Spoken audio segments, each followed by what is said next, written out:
ইতালির বেরগামোতে শরীয়তপুর জেলা বিএনপির সভাপতি শফিকুর রহমান কিরণকে গণসংবর্ধনা প্রদান করা হয়েছে।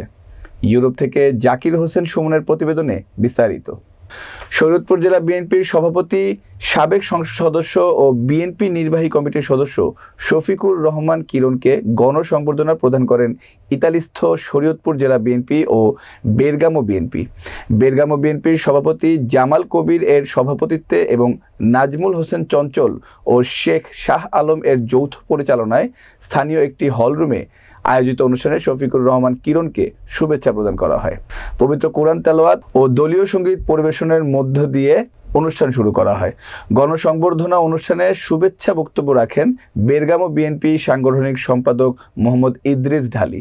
প্রধান অতিথি হিসেবে উপস্থিত ছিলেন আলহাজ শফিকুর রহমান কিরণ। প্রধান বক্তা হিসেবে উপস্থিত ছিলেন ইতালি বিএনপির সাধারণ সম্পাদক ঢালী নাসির উদ্দিন।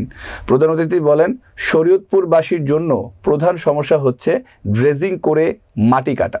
এই ড্রেজারের কারণে নদীর পাড়ের মানুষের বাড়িঘর হুমকির মুখে পড়েছে এবং অনেক বাড়িঘর নদীতে বিলীন হয়ে গেছে। আপনারা বিএনপিকে ভোট দেবেন, বিএনপি ক্ষমতায় গেলে ড্রেজার দিয়ে মাটি কাটা নির্মূল করব। তিনি আরও বলেন, আপনারা যদি আবারও আমাকে ভোট দিয়ে নির্বাচিত করেন তাহলে নড়িয়া সখীপুরকে বাংলাদেশের মধ্যে একটি আধুনিক উপজেলা হিসেবে গড়ে তুলব।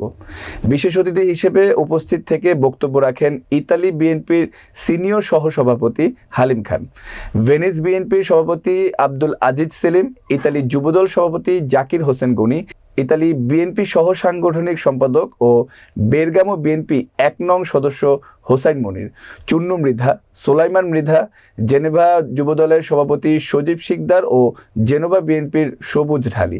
বিশেষ বক্তা কাজী গোলাম রসুল, সিনিয়র সহসভাপতি বেরগামো বিএনপি, সৈয়দ শওকত আলী মিন্টু, সহসভাপতি বেরগামো বিএনপি, কাজী জাকির হোসেন, সিনিয়র যুগ্ম আহ্বায়ক সম্পাদক বেরগামো বিএনপি। আরও বক্তব্য রাখেন রিপন ঢালী, মাসুদুল হোসেন, শাহজাহান সিরাজি, লিটন শিকদার, শাহিন মাওলা, অন্যান্য প্রভিন্স থেকে আগত Jhantu Khan Uddin, Brescia, pizza, Venice, Torino BNP নেতৃবৃন্দগণ।